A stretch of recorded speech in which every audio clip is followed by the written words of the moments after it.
Alors bonjour, aujourd'hui, on va apprendre comment ça fonctionne Sketchbook, donc sur notre iPad. Ce logiciel-là est installé sur l'iPad de l'école, tout à fait, donc c'est un logiciel qui est gratuit, donc vous pouvez même l'avoir à la maison. C'est un logiciel qui est simple d'utilisation. Et c'est sur ce logiciel qu'on va travailler pour notre projet 2 toxique. Donc, avant d'aller sur le logiciel, on va commencer par aller télécharger les images dont on va avoir besoin. Donc, nos patrons pour notre projet. Alors, on va aller sur Safari. On va se connecter donc sur Outlook. Là, je sais que je suis déjà dessus, mais quand même, pour vous montrer, on recherche Outlook dans le module recherche Google. Première adresse, se connecter. Donc, pour ce projet, je vous ai créé une adresse courriel pour finalement notre groupe. Ça s'appelle SEC, donc secondaire 2, SEC 2. On y va avec une barre en bas. Groupe, nous sommes le groupe 23. À commercial, outlook.com. Et pour notre mot de passe, on y va avec un T majuscule, toxique, donc avec un T majuscule, et on finit ça avec un 1. Et on se connecte. C'est sur cette adresse-là que vous allez avoir à envoyer finalement vos images que vous allez voir retravailler. Vous pouvez vous en servir justement, m'envoyer projet sur cette adresse-là. C'est notre adresse finalement de groupe. Alors, sur cette... pour l'instant, on retrouve 2 messages. Donc, secondaire 2, groupe 2, les 2 messages. Et c'est sur ces 2 messages-là que vous allez retrouver les pièces jointes, qui sont les images à partir desquelles on va travailler finalement notre dessin. Ici, nous avons le bassin. Donc, ça, c'est simplement pour l'équipe qui sont 3. Pour les autres équipes, c'est ces images-ci qu'il va falloir télécharger. Aujourd'hui, tout le monde va commencer par faire le crâne. Donc, je clique sur le crâne. Et ici, nous avons télécharger. On va cliquer ici sur le petit onglet et on va enregistrer l'image. C'est supposé avoir enregistré. On va aller voir ça. Je vais être sûr, je vais faire une deuxième fois vu que j'ai pas eu de petite réponse. Donc, je m'en vais sur le logiciel Sketchbook. Ça ici, on n'en fait pas. Nous, on va tout simplement continuer avec la version gratuite. On clique sur le X. Nous allons commencer un nouveau projet. L'exemple que votre écran ici est déjà des dessins qu'un autre élève a déjà fait. On va tout simplement venir pincer notre écran et on va cliquer sur le petit plus ici. Nouvelle esquisse. Et quand on pince, on peut aussi venir tourner et se créer une feuille que je vais vous mettre dans le sens pour qu'on puisse en voir aujourd'hui. Donc, elle n'est pas tout à fait droite. Et voilà, je pense que c'est pas si pire. Alors, une fois que c'est fait, vous voyez, vous avez des onglets ici en haut. Le troisième de ces onglets, vous avez Importer im, qui est pour importer image. Nous allons cliquer dessus. Nous allons aller dans Moment et sélectionner notre squelette. Nous allons le positionner correctement. C'est-à-dire que si toi, tu fais le côté gauche du squelette, tu vas le positionner comme ça sur ta feuille. Si tu fais le côté droit, comme ça ici. Donc, je vais y aller avec le gauche, pour ma part, environ comme ça. Quand on a sélectionné comme il faut, je vais venir finalement cliquer sur le petit crochet vert et je peux commencer. Donc, on ne va pas venir dessiner directement sur notre image, on va venir rajouter un calque qu'on appelle. Vous voyez le petit plus ici? On clique par-dessus et ça vient finalement de me créer un autre petit carreau blanc. C'est comme si je rajoutais un calque par-dessus. Donc, si je dessine sur cette image-là, on va dessiner en rouge pour que vous puissiez bien voir. Oups, on va venir changer la taille. Ça, je vais vous expliquer ça tantôt. Donc, et que je viens cliquer sur l'œil, eh bien, ça n'affecte pas mon image qui est en dessous. Parfait. On peut venir aussi effacer le calque. Donc, je vais sur les fonctions du calque et ça devrait s'effacer. Et voilà. Donc, pour ce qui est du dessin, une fois que vous avez sélectionné, vous avez votre squelette. Ce que vous devez faire, comme je vous ai dit, c'est un logiciel qui est assez simple. Ici, on a la barre d'outils. Dans mes outils, le premier en haut, finalement, c'est ma couleur. Quand je clique sur le rond, pour l'instant, ici, il est rouge, mais si je choisis bleu, mon rond devient bleu. Donc, c'est une place où je peux venir sélectionner ma couleur. Je peux bouger, comme vous voyez, environ n'importe comment là-dedans pour vraiment les choisir. Par contre, nous, pour notre projet, eh bien, on va inclusivement se servir du blanc et du noir, puisque sur acétate, on peut seulement imprimer en noir et en blanc.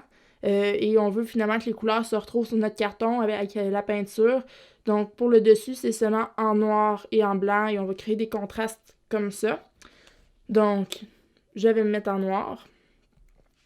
Cet outil-là, c'est la pipette. C'est pour aller chercher une couleur. Donc, exemple, j'aurais dessiné un certain jaune. Je voudrais chercher le même jaune. Je me servirai de la pipette pour aller sélectionner. C'est ici, on peut déplacer cet outil. On peut même, grâce à ce piton aussi, le faire disparaître. Mais ça sert environ à la même chose. C'est pour venir chercher une couleur. Puis si on clique là-dessus, ben, on voit finalement quel outil on a en main. Que ça soit... Vous voyez ici, si je clique ici, ça change aussi ici. Donc, que ça soit un crayon qui est un peu plus comme un crayon de plomb, finalement. Un stylo bille. Un petit feutre. Un petit pinceau. Un pinceau un peu plus gros. Un marqueur et du airbrush. Et ici, bien sûr, ben, j'ai mes effaces. Donc, une efface qui est plus affûtée, qui est un peu plus carrée. Et bon, ben, un peu comme n'importe comment quand vous dessinez, là, une efface un peu plus ronde qui va venir un peu moins bien effacée. Pour le projet, moi, personnellement, je m'étais servi de le petit feutre ici. Vous avez des grosseurs de mine. Vous voyez, attendez, je vais vous tasser ça. Hop, ici. La grosseur de mine, elle va apparaître juste là, on voit par le petit point. Donc, c'est la grosseur avec laquelle je vais dessiner. On peut dessiner avec un format qui est un peu plus petit. Là, mon squelette est un peu plus petit, mais si je veux, je peux agrandir grâce à mes doigts. Donc, et venir dessiner. Là, vous voyez, moi, je trouve ça un peu gros. Et la couleur n'était pas opaque. Ce que je veux dire, vous vous souvenez, opaque, donc, est un peu grisâtre. On vient monter ça ici et regardez tout de suite, ma ligne est plus opaque. Donc ça, c'est le niveau d'opacité. Plus je le baisse, plus c'est pâle. Plus je le monte, plus c'est opaque. Alors, si je veux venir effacer ce qui est sur mon calque, j'ai enlevé ça. Ou j'aurais pu tout simplement choisir la petite flèche rouge ici. Là, je vais le faire revenir, mais mettons, je fais ça. Je peux venir faire la petite flèche rouge et ça va effacer. Alors, on va venir changer, on va prendre une plus petite grandeur de feutre. Et là, je peux commencer à faire, exemple, les motifs. Là, je m'applique peut-être un peu moins, là. C'est juste pour vous montrer. Une autre possibilité serait, exemple, j'y vais avec quelque chose de plus gros. De venir colorer une partie. Et venir changer ma couleur. Venir changer la grandeur. Et d'y aller blanc sur noir à place de noir sur blanc. Ça peut créer vraiment des effets de contraste intéressants. On se souvient que qu'est-ce qui va être imprimé sur notre acétate, finalement, c'est tout ce qui est noir. Tout ce qui est blanc sera transparent. Donc, si tu veux avoir un squelette qui est plus opaque, qui laisse moins transparaître ce qu'il y a derrière, donc ce qui va être votre fond, vos déchets, il faut utiliser plus de noir. Donc, c'est ça. Moi, personnellement, je me sers de ça. Vous pouvez quand même explorer. Le marqueur est toujours plus transparent. Mettons que j'y vais avec du jaune, ben, il paraîtra pas trop sur le noir, comme un marqueur, pour de vrai. Donc, c'est comme les vrais outils dans la vraie vie. Le plomb, bon, si je m'en vais dans le noir, ça peut être bon aussi. Peut-être un peu plus transparent, une ligne un peu moins droite. Donc, ça va dépendre de vous. Une fois que tu as fini ton dessin, alors, moi, je dézoome comme ça. Une fois que tu as fini, tu es satisfait ou que c'est la fin du cours. Pour sauvegarder, finalement, très simple, tu vas venir encore pincer ton image, mais assez fort pour qu'il revienne dans le menu de départ. Une fois que ça, c'est fait, tu as un onglet ici, juste sur le coin. Donc, tu viens cliquer. Il est écrit « Partager ». On va venir partager.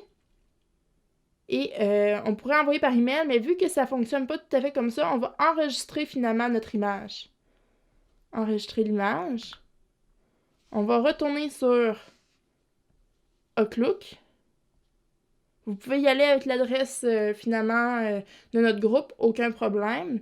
Et vous l'envoyez à vous-même finalement à la même adresse. Donc, exemple, je viendrai ici faire un petit plus pour un message nouveau. On l'envoie à cette même adresse. C'est 2. Après ça, barre en bas. Groupe 23 à commercial outlook.com. Donc, je leur envoie à la même adresse. J'écris mon nom d'étudiant. Donc, ouais, bon, c'est pas mon nom d'étudiant, mon nom d'enseignante, mais j'écrirai ça. Et là, il ne faut pas oublier de joindre notre image. Je viens ici. Photo de la galerie. Photothèque. Je viens sélectionner l'image que je veux envoyer. Joindre une copie. Et mon image est prête. J'ai écrit mon nom et je l'envoie par la petite enveloppe. On va le voir apparaître ici. Donc, je compte sur vous pour faire bon usage de cette adresse. Par contre, vous pouvez vous l'envoyer à vous-même, j'ai aucun problème. C'est juste que moi, la version finale, vous allez devoir me l'envoyer, mais à ce moment-là, je vous dirai à quelle adresse.